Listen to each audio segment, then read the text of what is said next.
नमस्कार, बहुत स्वागत है आपका हमारे इस खास कार्यक्रम में। मैं हूं आपके साथ अमित शर्मा। देश में अब सबसे बड़ी चर्चा जेनजी की है। सोशल मीडिया से लेकर सड़कों तक अपनी आवाज बुलंद करने वाली नई पीढ़ी अब राजनीतिक दलों के लिए सबसे अहम वोट बैंक बनती जा रही है। हाल के घटनाक्रमों ने भी दिखाया है कि जेनजी मुद्दों पर मुखर है और अपनी राय खुलकर रखता है।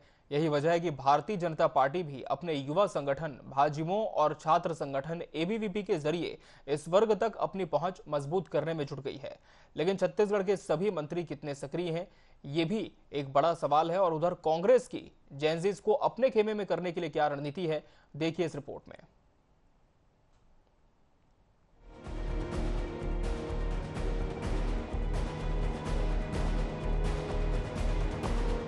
भारतीय राजनीति में अब जेनजी सिर्फ भविष्य का मतदाता नहीं, बल्कि वर्तमान की निर्णायक राजनीतिक ताकत बनकर उभर रहा है।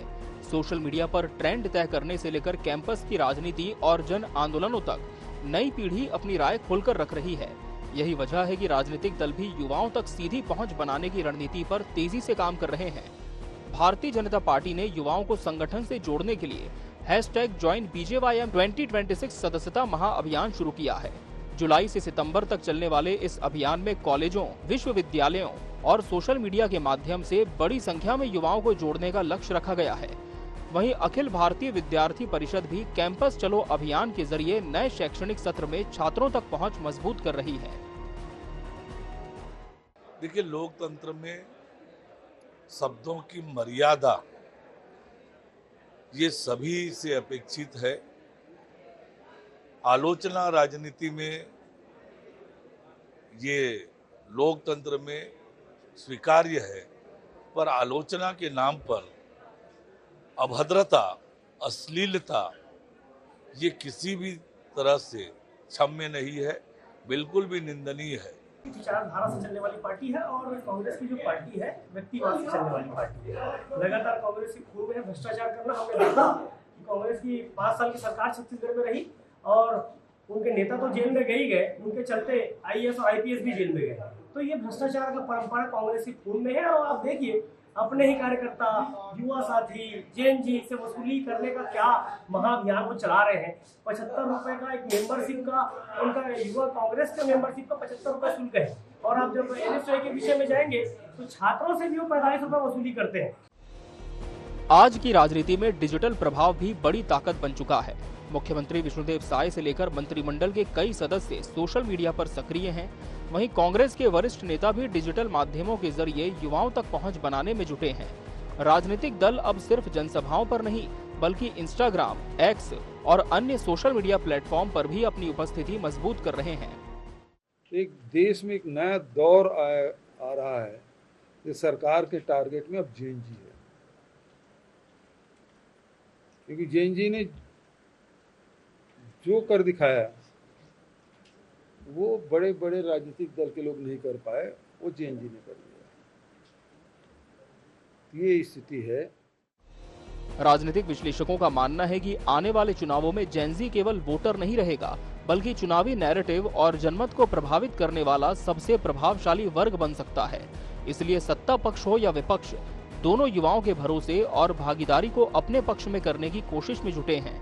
साफ है कि आने वाले समय में भारत की राजनीति का बड़ा एजेंडा जेनजी की सोच और प्राथमिकताओं से तय होता दिखाई दे सकता है। Bureau report, Asian news. तो जेनजी पार लगाएंगे नैया, आज इसी विषय पर हम चर्चा की शुरुआत करने जा रहे हैं। उसके लिए हमारे साथ खास मेहमान भी इस पैनल में जुड़ चुके हैं। हमारे साथ पूर्व बीजेपी विधायक डॉक्टर विमल चोपड़ा जी जुड़े हैं। डॉक्टर विमल जी, बहुत स्वागत है आपका इस चर्चा में। पूर्व कांग्रेस विधायक गुलाब कमरो जी हमारे साथ जुड़े हैं। गुलाब कमरो जी, आपका भी बहुत बहुत स्वागत है। और वरिष्ठ पत्रकार उचित शर्मा जी भी इस पैनल का अहम हिस्सा है। उचित शर्मा जी, आपका भी बहुत बहुत स्वागत है इस चर्चा में। डॉक्टर विमल चोपड़ा जी, जिस तरह से पूर्व मुख्यमंत्री भूपेश बघेल ये कह रहे हैं कि लगातार जेनजी जो हैं वो बीजेपी का विरोध कर रहे हैं, उनके खिलाफ खुल करके प्रदर्शन हो रहे हैं, ऐसे में जो छात्र विंग है भारतीय जनता पार्टी की, चाहे हम अखिल भारतीय विद्यार्थी परिषद की बात करें या फिर युवा संगठन भाजयुमो, वो जब जेनजीज को अपने खेमे में जोड़ने का अभियान शुरू करता है तो क्या माना जाए, क्या कांग्रेस के ये जो आरोप हैं उनके चलते किसी तरह की चुनौतियां हो सकती हैं आप लोगों को, या फिर जेनजीज का जो मर्म है, जो मूल विषय है, उन्हें समझकर आपकी पार्टी से, आपकी विचारधारा से जेनजीज जुड़ेंगे, ऐसा मानते हैं? देखिए, ऐसा है अमित जी, जी। भारतीय जनता पार्टी हमेशा चुनौतियों का सामना करते आई है। जी। और जो भी घटनाएं देश में घटती है हम्म। उससे सबक सीखते आई है। जी। ऐसा नहीं है कि हम किसी घटना को इग्नोर करें, उसकी उपेक्षा करें। जी। भारतीय जनता पार्टी की नजर जो है, दृष्टि हम्म। हमारे हर घटनाओं पे रहती है जो देश में किसी भी हिस्से में घटित हो रही है, जी। जी। चाहे वो बंगाल हो, चाहे वो झारखंड हो। हम्म। और उससे सीखते हुए हम अपनी पार्टी को आगे बढ़ाते हैं। जी। इसीलिए भारतीय जनता पार्टी आज देश में इस स्थिति में पहुंची है। हम्म। दिल्ली में घटना हुई, जेएनजी की जो भी मांगे थी उसको हमने पूरा किया, जी। उसको समझा सोचा, और आज जो है हम एक राजनीतिक पार्टी के कारण जो है, जी। हमारा जो दल है वो एक राजनीतिक पार्टी है। हम्म। और लगातार उसको हर वर्ग के बीच जाना है, जी। हमारे देश के, वो चाहे जेएनजी हो, चाहे बुजुर्ग हो, चाहे युवा हो। और हम्म। भारतीय जनता पार्टी शुरू से ये काम करके आ रही है। आज भी यदि आप देखेंगे देश में, यदि हम्म। किसी पार्टी का सबसे युवा नेतृत्व है जी। तो वो है भारतीय जनता पार्टी है, हम्म। जहां युवाओं को महत्व दिया जा रहा है। और जेएनजी जो है, जी। जो 97 से लेकर के आज हम मान लें कि 12 तक जिनकी पैदाइश हुई है, जी। जी। और जिनके लिए मोबाइल फोन और इंटरनेट ये महत्वपूर्ण चीज है, हम्म। उसके बीच भी हमको अपनी बात पहुंचाना है। जी। इसलिए हम वो काम कर रहे हैं और हम लगातार वो काम करेंगे। जी। और जो भी घटनाएं होंगी उनसे हम सबक सीखते हुए आज हमारा ये कार्यक्रम जो है जी। वो पूरे देश में चालू हो चुका है कि जेएनजी से और युवाओं से संपर्क किया जाए। चाहे हम्म। भारतीय जनता युवा मोर्चा हो, चाहे एबीवीपी हो, चाहे हम्म। आरएसएस हो, चाहे भारतीय जनता पार्टी के बुजुर्ग नेता हो, ये हम्म। सब जेएनजी और युवाओं से जी। संवाद करने जो है जगह जगह जा रहे हैं, उनसे बात कर रहे हैं, उनकी सोच को समझने का और जी। उनकी सोच के अनुसार काम करने का प्रयास कर रहे हैं। और जी। हमको पूरी उम्मीद है, और हम इतनी मेहनत से काम कर रहे हैं कि हम्म। ये जेएनजी जो है वो भारतीय जनता पार्टी के प्लेटफॉर्म से जुड़ेगा। तो जी। बीजेपी का ये पूरा विश्वास है कि जेनजीज बीजेपी के प्लेटफॉर्म से जुड़ेंगे, उनके साथ मिलकर के आगे बढ़ेंगे। लेकिन गुलाब कमरो जी, बड़ी बात यहां पर यह भी है कि दिल्ली में जो प्रदर्शन हुआ, अब कहा यह जा रहा है कि छत्तीसगढ़ में भी इस तरह की उत्तेजना जेनजीज में ना हो, इसको लेकर सरकार कमर कस रही है। लेकिन बतौर विपक्ष आप क्या देखते हैं? क्या बीजेपी का ये जो अभियान है, चाहे हम अखिल भारतीय विद्यार्थी परिषद के कैंपेन की बात कर लें, बीजेवाई या भारतीय जनता युवा मोर्चा के सदस्यता अभियान की बात कर रहे हैं, इससे इतर कांग्रेस का भी कोई बड़ा अभियान हो सकता है जेनजीज की नब्ज को टटोलने के लिए, उन्हें अपने खेमे में शामिल करने के लिए?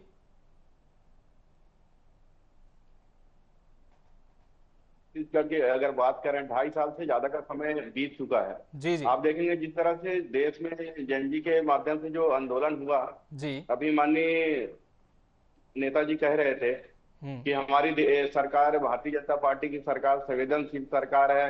जब दिल्ली में आंदोलन चल रही थी तो हमारी सरकार ने पहल किया। इनको जी। ये पता नहीं है कि जिस तरह से जेएनजी ने युवा पीढ़ी जो है भारत के निर्माण में और भारत के जो नीतिगत है उसमें स्थान चाहती है। जी। आज जिस तरह से देश में आंदोलन चला था, अभी आंदोलन के बाद जब देखेंगे कि 20 तारीख जुलाई से जो आंदोलन शुरू हुआ था, आखिर कितने दिन रहे, कितने आज हमारे बच्चे बच्चियां आज हमारे बीच में नहीं है, कितने के साथ अत्याचार हुआ, इसके बाद तो यहाँ पर जी। भाजपा के लोगों के बाद दबाव जब बना, इसके बाद इस्तीफा हुआ है। तो माननीय नेताजी कह रहे हैं कि जी। हमने युवाओं के लिए पहल किया। अगर छत्तीसगढ़ की बात करें, इन जी। 2.5 साल की सरकार में लगातार बड़ी बड़ी बात करके यहाँ पर आए थे, लेकिन आज युवा जाग चुके हैं। चाहे वो छत्तीसगढ़ का हो, चाहे देश के किसी भी राज्य का, युवा जाग चुके हैं कि हमारा अधिकार क्या है, हमारी नीतिगत क्या हो सकता है, आने वाला हमारा भविष्य क्या है, जिस तरह से। इसलिए युवा आज जो मुख्य धारा है उससे जी। जुड़ रहे हैं। इनके भारतीय जनता पार्टी के बहकावे में नहीं आने वाले हैं, क्योंकि युवा जाग चुके हैं। इस सिर्फ भारतीय जनता पार्टी युवाओं के साथ धोखा देने का काम कर रही है, युवाओं को सलाह दे रही है, भजिया पकौड़ा तलने का सलाह दे रहे हैं। जो पढ़ा लिखा नहीं है वो देश चला रहा है, जो हमारे नौजवान जो पढ़े लिखे हैं वो उनको भजिया समोसा बनाने की सलाह दे रहे हैं। इसलिए जेएनजी ने पूरे देश में के लोग, पूरे प्रदेश और जी। छत्तीसगढ़ के युवा भी अब जाग चुकी है कि इनके बहकावे में भारतीय जनता पार्टी की सरकार में युवाओं की बात करने के लिए, युवाओं के लिए कहे थे कि हमारी छत्तीसगढ़ में सरकार बनेगी, हम लोग 1 साल में 55,000 शिक्षकों की भर्ती करेंगे। तो कहाँ युवाओं को रोजगार मिला? आज युवा कहाँ पहुंच गए हैं। इसलिए भारत की युवा, छत्तीसगढ़ के युवा जनजी के माध्यम से, सोशल मीडिया के माध्यम से कैंपेनिंग करके आज यहाँ भारत के पूरे युवा जाग चुके हैं अपने अधिकार के प्रति, भारत के निर्माण के प्रति। आने वाले राजनीतिक भविष्य क्या होगा उसमें ये आम मतदाता ना समझ के भारत का, अपने भारत को बचाने के लिए भारत के हित में निर्णायक होंगे।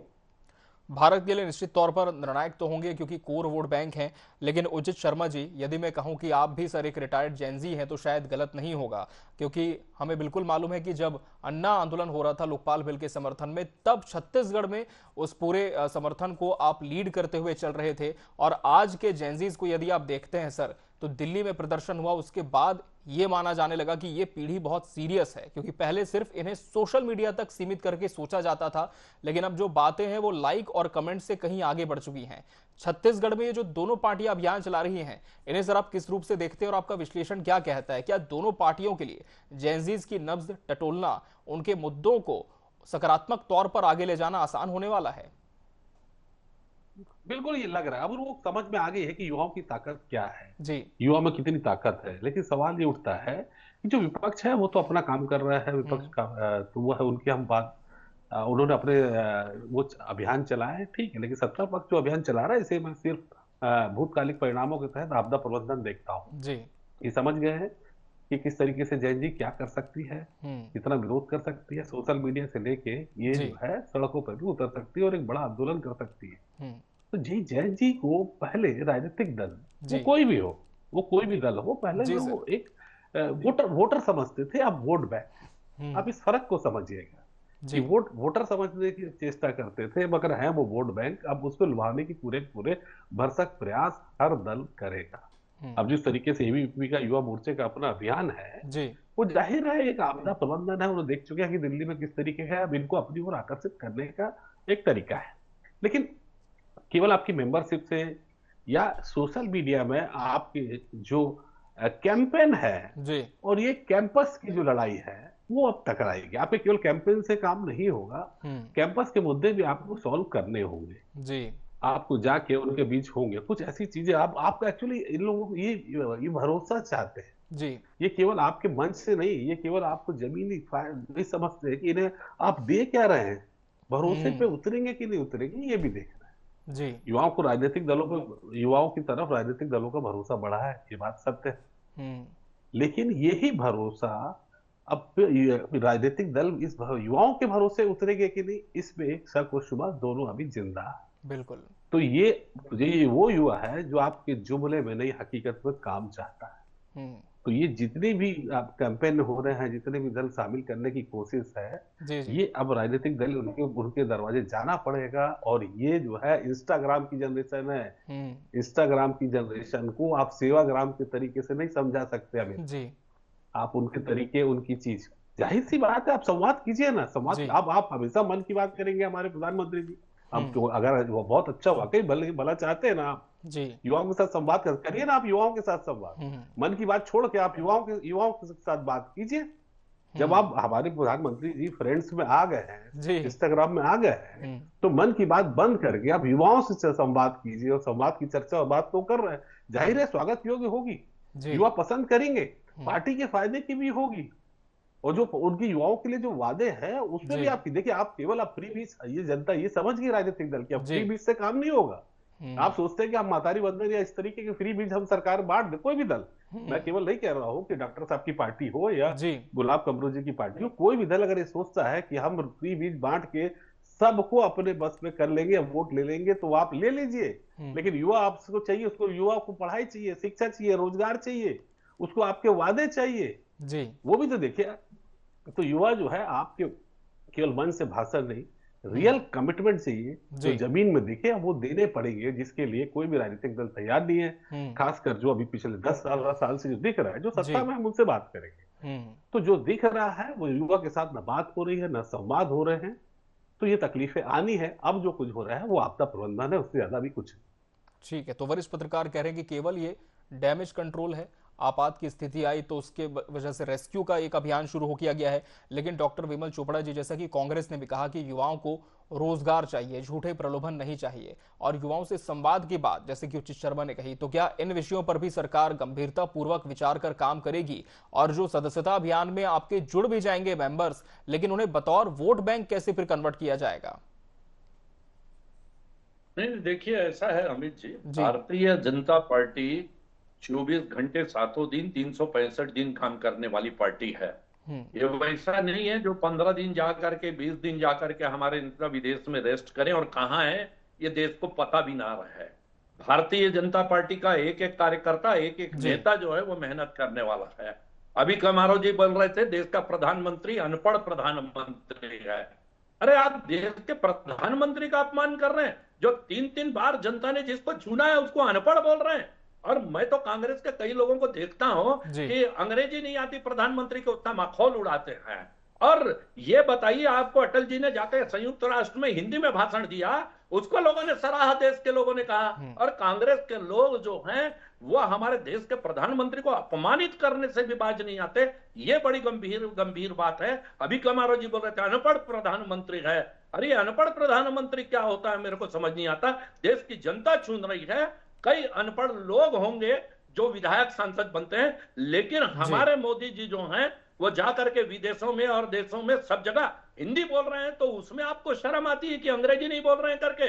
लेकिन आज भारतीय जनता पार्टी, ये बता देना चाहता हूं, हर चीज से सबक सीखती है। और जो दिल्ली का आंदोलन था, ठीक है, उसके पीछे कैसी शक्तियां थी। आज यही लोग जो हैं वहां दिल्ली का आंदोलन चलाने वाले क्या झारखंड जा रहे हैं, वहां भूख हड़ताल चल रही है, पंजाब में पेपर आउट हुआ वहां गए, कर्नाटक में पेपर आउट हुआ वहां गए। ये एक प्रकार का षड्यंत्र था, ठीक है, लेकिन उसको भी हम समझ रहे हैं और उसका भी डैमेज कंट्रोल करना हमारी पार्टी का काम है। यदि कहीं डैमेज हुआ है तो उसका कंट्रोल बिल्कुल एक राजनीतिक पार्टी होने के कारण हम उसको करेंगे। और भारतीय जनता पार्टी जो है यदि 3 बार चुनाव जीती है तो किसी की दया से नहीं जीती है। आज चुनाव हारे, ये बोलते थे कभी वो मतदाता सूची खराब है, कभी बोलते थे कि इनका जो है ईवीएम खराब है। अब चुनाव जीते हैं कहीं तब इनको लगता है कि नहीं सब अच्छा है, और जब हारते हैं तब सब खराब है कि वोट चोरी हो रही है। अपने नेता को समझाइए साहब, अपने नेता को बताइए कि राजनीति क्या होती है। भाई और बहन गले में हाथ डाल के संसद में घूमे, ये नेतागिरी नहीं होती है। नेता ये होता है एक छोटे से छोटे कार्यकर्ता की पूछ करे। आप जाके देखिए मोदी जी को, आप जाके देखिए हमारे लोगों को, एक एक कार्यकर्ता के घर, एक एक लोगों के घर। ठीक है विमल चोपड़ा जी, लेकिन जेनजी से संवाद क्या होगा, इसके लिए पार्टी की क्या स्ट्रेटेजी होगी, कैसे संवाद करेंगे जेनजी से? नहीं, बिल्कुल संवाद कर रहे हैं, आप ही बता रहे हैं कि हमारा भारतीय जनता युवा मोर्चा जा रहा है। वो भारतीय जनता पार्टी का एक विंग है जो युवाओं के बीच जाता है, जेनजी के बीच जाएगा। अखिल भारतीय विद्यार्थी परिषद कोई भारतीय जनता पार्टी का विंग नहीं है, लेकिन वो अपने तरीके से देशभक्त लोगों को जगाने का काम जो है वो करेगा। और इस प्रकार से भारतीय जनता पार्टी जो है वो सुस्त होकर के बैठने वाली पार्टी नहीं है कि चुनाव का समय आए तब काम करें। ठीक है, गुलाब जी का रुख कर लेते हैं। गुलाब कमरू जी, भारतीय जनता पार्टी तो पुरजोर प्रयास कर रही है जेनजी से जुड़ने के लिए, लेकिन आने वाले समय में 2028 को लेकर विशेषकर कांग्रेस की क्या रणनीति होने वाली है? क्या इसी तरह का कोई अभियान आपकी पार्टी भी चला रही है? देखिए, लगातार हम लोग युवाओं को जोड़ने का काम कर रही है हमारी कांग्रेस पार्टी। हमारे प्रदेश अध्यक्ष जी के नेतृत्व में पूरा गांव पूरे, जिस तरह से ये भारतीय जनता पार्टी की सरकार में जो 2.5 साल से ज्यादा का समय जो बीत गया है, जो इस तरह से कर दिए हैं युवाओं के लिए, न रोजगार की बात कर रहे हैं, न शिक्षा की बात कर रहे हैं। सिर्फ ये मीडिया के माध्यम से वाइट देने से काम नहीं चलेगा। अभी चोपड़ा जी का मैं सुन रहा था, वो कह रहे थे कि कमरू जी बोल रहे हैं कि अनपढ़ प्रधानमंत्री बन गया, राहुल जी भाई बहन घूम रहे हैं। इस प्रकार का पूरे देश में करने वाला मेरी जानकारी में देश के इतिहास में पहली बार है। 14 दिन में देश का प्रधानमंत्री और गृह मंत्री नहीं जा पा रहे हैं। आपका देखेंगे वहां पर लाठी चले हैं, गन चले हैं, AK-47 चले हैं युवाओं के ऊपर में। युवाओं के ऊपर चलाने के बाद युवाओं को जोड़ने के बाद कहने वाले चोपड़ा जी, आपको पता नहीं है। आप दतिया में पता कर लीजिए अभी युवा क्या किए हैं, आप बिहार में जाके पता कर लीजिए, आपका राष्ट्रीय अध्यक्ष का पोलिंग बूथ हार गए। बड़ी बड़ी देश विदेश की बात करने से काम नहीं पड़ेगा। अब युवा हमारे हैं, जेन जी हमारे जाग चुके हैं, इसलिए अब भारत की जनता 12-13 साल का समय बीत गए, यहाँ पर लोग युवा अब ठगे नहीं जाएंगे। बड़ी बड़ी बात करते हो कि हम हर साल में 2 करोड़ लोगों को नौकरी देंगे, सिर्फ हवा में बात करने से काम नहीं पड़ेगा, धरातल में जाके आपको काम करना पड़ेगा, युवाओं के लिए काम करना पड़ेगा, रोजगार देना पड़ेगा, लोगों को नौकरी देना पड़ेगा, शिक्षा की बात करेंगे, तब हमारा देश और प्रदेश जाके सुधरेगा। सिर्फ हवा बात और सिर्फ धोखे वाली बात करेंगे, वो झूठी वादे करने वाले आपके इस 12 साल में बड़ी बड़ी बात के आप छत्तीसगढ़ में युवाओं को ठगने का काम किए हैं। आपने कहा था 1 साल के अंदर 55,000 हम शिक्षकों की भर्ती करेंगे, बेरोजगारी भत्ता देंगे, आज तक दिए? आज तक आप नहीं दिए। इसलिए हवा में बात करने से नहीं होगा, आपको जनता के बीच आना पड़ेगा, धरातल में काम करना पड़ेगा। आप देश और प्रदेश की हमारी युवा जाग चुकी है कि भारतीय जनता पार्टी का चाल चरित्र और चेहरा क्या है।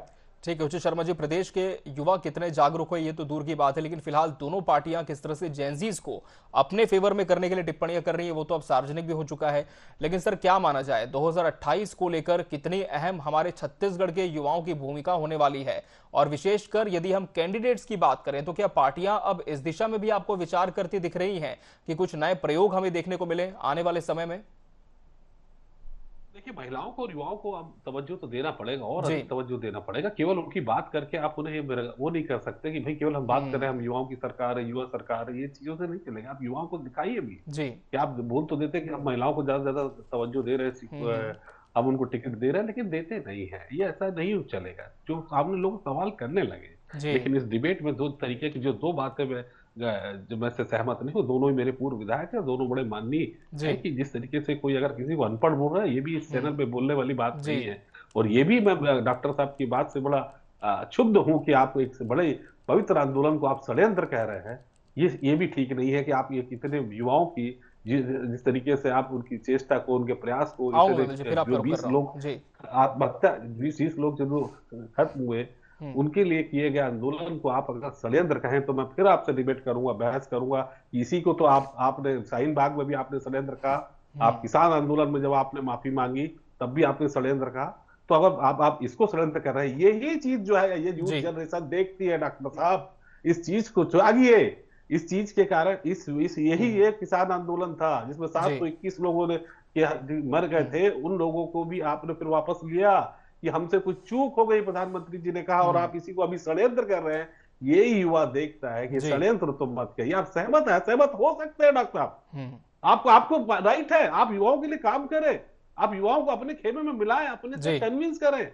लेकिन इस तरीके से आप कहेंगे षड्यंत्र, तो कम से कम मैं तो आपसे इत्तेफाक नहीं रखता डॉक्टर साहब कि आप इसे षड्यंत्र कह रहे हैं। इस आंदोलन को, युवाओं की जो इच्छा शक्ति, युवाओं का जो आंदोलन को आप षड्यंत्र कहेंगे, ये कारगर नहीं होगा, ये ठीक नहीं है डॉक्टर साहब। माफी के साथ आपसे मैं कहूंगा कि आपसी बातों से शायद पहली बार मैं सहमत नहीं हूँ।